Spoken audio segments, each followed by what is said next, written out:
Shadiversity. Greetings, I'm Shad, and I am a writer.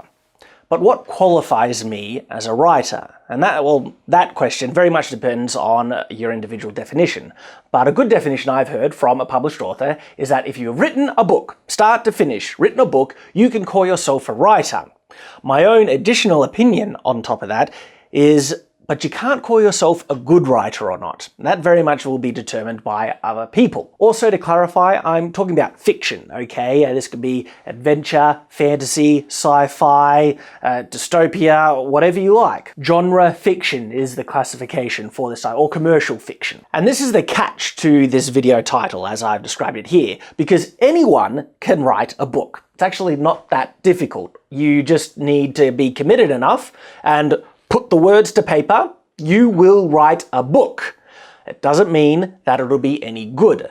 You see, there's a big difference in writing a book, a novel, and writing a good one. In fact, learning how to write a good novel is something that takes a lot of commitment and a lot of study, time, and practice. How do I know this? Well, I've been working at it for 10 years so far. And throughout that time, I've written the equivalent of about 8 books, 7 of which I have completed, start to finish. Now, you might say, if I've written so many books, why aren't I published? The answer is, most of them are absolute trash. And this is the hard truth that most writers, aspiring writers, have a lot of trouble not only accepting but realizing. Most of the people trying to get published in the world today, trying to be authors, successful and stuff like that, are not good enough yet. And I'll put that yet there because I have faith, I want to have confidence in people that they can get good enough, but it takes practice. Remember that commitment side of things? The problem is, for individuals like myself, with the most recent thing you've written, it's very hard to tell if it's any good because you've written up to the best standard. And so if it's your best, how you'd be able to tell if it's not any good, if it's as good as you can do? That's actually a subject for another video because that's a complex thing to figure out. I know from experience, all right? Because I tell you what, the first thing that I wrote, I didn't have enough to know if it was good or not, but I hoped it was good, and I dreamt that it was good. But then when I kept writing and learning about writing, I could look back not too far long after writing this piece and wow, I made a mistake. And then as more time goes on, I can look back and say, that wasn't just a mistake, this is absolute crap. You see, fundamentally, trying to shift through all the questions and sophistication, all the complex things about writing, okay? Writing is about skill. And like any skill in the world, the more you practice, the better you will get at it. There are the very rare, stories of someone putting pen to paper the first time and writing something brilliant. I am here to tell you that is not you. And it's not me, okay? Everyone hopes that they're the exceptions, this, undiscovered prodigy, but the likelihood is so unlikely you'll have a much greater chance of judging your skill accurately by not considering yourself anything special, as harsh as that is. And it doesn't matter how good of an idea you have. If you think you've got the best idea for the greatest story, if you can't write for a damn, you're not going to be able to write a good story, okay? Great ideas don't necessarily make great stories, but a great writer can take a terrible idea and write a great book. That's the big difference, okay? Because there's so much to writing that beginners don't fully understand. Now, what right do I have to say this is how things are done? I can only share from experience, and what is that experience? 10 years of practice and study on this subject. And if I can benefit you in any of the things I've learned throughout this process, it is my privilege and honor to share it with you because a lot of my viewers and subscribers are aspiring writers, as they have shared with me. So I am more than happy to help. Now, for those of you who have already been doing this for a while, you might assume that I am preaching to the choir here, and maybe I am. I won't deny that possibility. But for myself, even after 6-7 years of writing, there were still some massive fundamental errors that I was doing that I might be touching on in this video, and perhaps you're making those same errors, so please do pay attention. Fundamentally, writing, I see, is broken down into two camps. Before I get to these two sides, which are very important, I'm going to take a step back and mention one of the other ways writing has been broken down. And a great writer, Brandon Sanderson, broke writing down like a book into three main things. Setting, plot, and character. And he's absolutely right. Any story can be broken down into those three main things. But also, on top of that, I actually find that only comprises half of what is involved in writing a story, because most people get fixated on those three things and miss the other half. In fact, the other half is one of the things that has been the hardest for me to develop and learn, and perhaps it's one of the things that you're missing as well. What's the other half to writing? Just as important as story, setting, and character?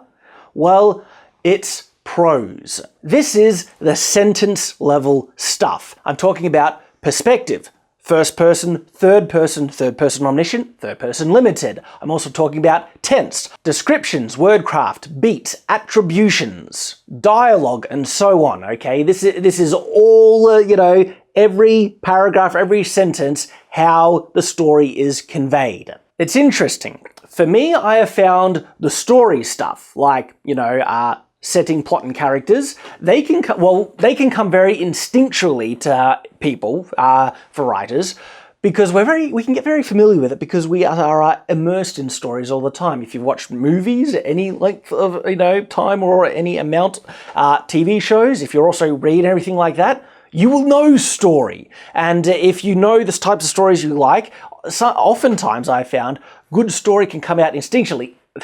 Not always, okay, sometimes really bad stories, and then you can get into the finer points like plot holes, consistencies, having correct motivations, the right type of conflict, pacing. Pacing is funny because that is involved in story, but that can very much be involved with the sentence level stuff as well. So as much as I say a lot of this can come instinctually and people will figure out, there are some big, massive mistakes done. But what's interesting about this is that these massive mistakes can often be done in published works. We're also, not only in books, but also especially in movies and stuff like that. In fact, the finer craft of writing a good story can be beyond a lot of people, but the bar seems to be much lower in, writing something that's even worth a damn, compared, and I'm talking about in literature now, in terms of the standards you have to try and meet to create something that is considered of a professional level. Well, in terms of story, that seems to be a lower bar in comparison to the word craft. Hopefully, you will get both really, really high. But so like some classic examples going outside of literature of things that just have terrible story but can still be a lot of fun. Dragon Ball Z. I watched Dragon Ball Z as a kid, loved it. One of the most stupid and ridiculous stories, and I can basically summarize the Dragon Ball Z story. Bad guy comes along. Good guy's not strong enough to fight him. Good guys train and get stronger. Big fight, good guys win. Rinse and repeat. That is the entire Dragon Ball Z story. Now, could you write this story as a novel and make something that's enjoyable to read? Well, you can if you're really, really good at the word craft. But the truly exceptional books, the ones that really stick with you, are the ones that have great stories, good twists, believable characters, immersive settings. Those are the books, and hopefully the books that you would want to aspire to create. Like I mentioned already, I've read some horrendously poor, books in terms of stories and characters and settings and stuff like that. But if the wording is right, they can still be really enjoyable. Because say if it's got a terrible story, but the pacing is great and they hit one of those things really good, like just a total kick-butt character, it can be a fun, even great book. People might consider it. So I could spend a whole video just on the story sides of things, but this is hopefully, I'm trying to make it a more broad overview of what you need to do and achieve in writing a good book. And as I mentioned, I found people are more capable of figuring out the story stuff on their own with practice. But a lot of the sentence level stuff, that can be completely beyond people until it's pointed out and they're told. So a great example, if you're wanting to be a writer or you're an aspiring writer, can you define in clear, simple terms, and not only that, do you understand this concept to the point that you know how to write it and get the best out of it? What am I talking about? Okay, the difference between third person limited and third person omniscient. If these two, writing styles are foreign to you, and you are writing in third person, I can guarantee your writing is not at a professional standard. And if you're trying to get traditionally published, it will get rejected instantly. In fact, this is one of the mistakes that can be picked out not only on the first page, but even on the first paragraph of someone's manuscript. What is the difference between third person limited and third person omniscient? Well, I'm not going to tell you. I might, in a later video.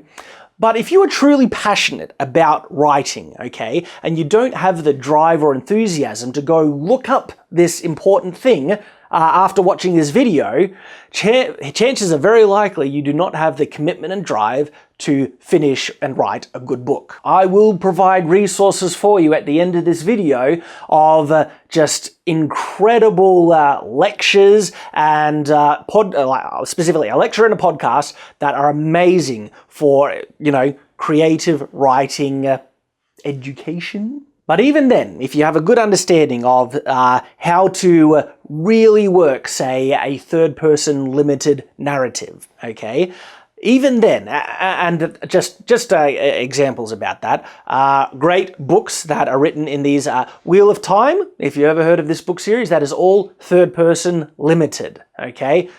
Just one of the best resources for third-person limited, though the very first paragraph of each book is written in omniscient. Books that are written in omniscient, Lord of the Rings, and also the Dune series. Okay, say you know the differences, and you also, if you write more predominantly in first person, which is generally an easier one to understand, do you know how to get the best and the most out of these perspectives? What do I mean? Well, this is the thing. If you can't describe how to work a perspective to really get it to make your story, feel alive and vibrant, that you don't know the strengths and weaknesses of these perspectives, okay, chances are you need to do a bit more study and that your writing isn't up to scratch yet. I'm sorry. And honestly, these are the things I had to learn as well. Then there's dialogue and pacing and so many things. And of course, we don't have the time to cover them all. I'm just sharing some of the important things to know what to do when writing a book. And if these things are new to you, well, now you know what you need to practice. And then once you nail these two important halves, okay, the story stuff and the sentence level stuff, it's very good chances you can write a good, decent book. Maybe even a phenomenal great book. But this video was more just a kind of a description of what is really entailed in writing a good book. And fundamentally, it's the commitment to actually write the words and then knowing how to craft story and then convey that story properly with the words you use, with the prose, okay? And with those three things combined and done properly, it's almost impossible not to write a good book. Here are some priceless resources for creative writing. And whether you knew everything that I've said already, okay, you should really listen and watch these things. I do it constantly. So the first ones are the Creative Writing Lectures by Brandon Sanderson. Brandon Sanderson is a New York Times best-selling author. He finished off the Wheel of Time after the writer who started off unfortunately died, Robert Jordan. And some of the other credits to his name, really big credits, the Mistborn series, the Stormlight Archives, the Reckoners, is it Chronicles? Steelheart is the first book in that series. So many. He is one of the best writers I have ever been, had the pleasure of enjoying his, readings, books, stuff, okay? But what's phenomenal about Mr. Sanderson is that he shares or gives, conducts university lectures on creative writing at Brigham Young University, and each one of his lectures have been posted online. So I'll give links in the description below, and it's funny, they're on different YouTube channels. So his first 2 years, and I think that's like 2000, I forget the years, but there's 2 years in the Write About Dragons YouTube channel. Then there is another year on the Brigham Young English YouTube channel, and the most recent one, which was last year's, creative writing lectures, are on the YouTube channel Camera Panda. I have listened to every single one of these lectures every year over and over because there's always something new to learn, and it's always profoundly useful to get a refresher on these important points of writing. The other incredible resource is the podcast called Writing Excuses. Now, funnily enough, Brandon Sanderson is also in this podcast, but with 3 other phenomenal writers. Mary Robinette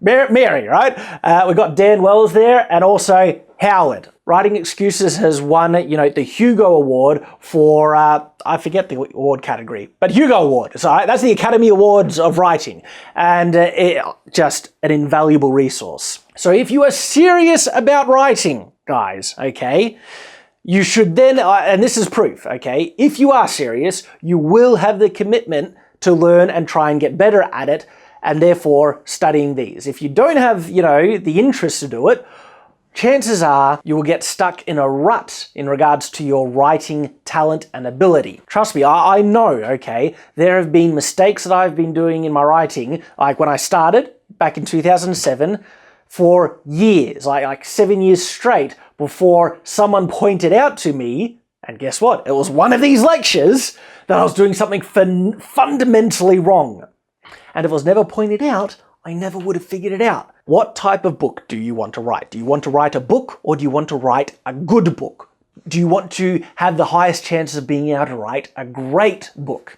Now, if you're wanting to get published through the traditional means, a big publishing house, the big publishing deal, the dream come true and stuff, you have to have your prose up to professional standard, okay? And I mean this seriously. All the things I mentioned, tense, perspective, beats, attributions, pacing, all these things, okay? If you're doing it wrong, not only anyone who is up to date on what this standard is, what good writing is supposed to look and read like, they don't need to be a writer themselves. Agents are masters at this, unfortunately. I say that unfortunately because rejection. Get ready for a lot of rejection. Another video topic, right? But they'll be able to tell on the first page or first paragraph straight away if your writing is up to scratch or not, if you're not doing it right. And this is something I can do as well. I've picked up many, a manuscript, a writing sample from somebody, and it's that easy to tell if the writing is not up to scratch. It doesn't matter if you've got the best idea in the world, the greatest story, if the prose and sentence level stuff isn't not only easy to read, but enjoyable to read, you'll never get traditionally published. Thank you for watching, guys. I've made this specially for those aspiring writers of you who are amongst the subscribers to Shadiversity. And even if you're not an aspiring writer, I still hope you found this video either enjoyable or instructive. I hope to see you again, and until that time, farewell.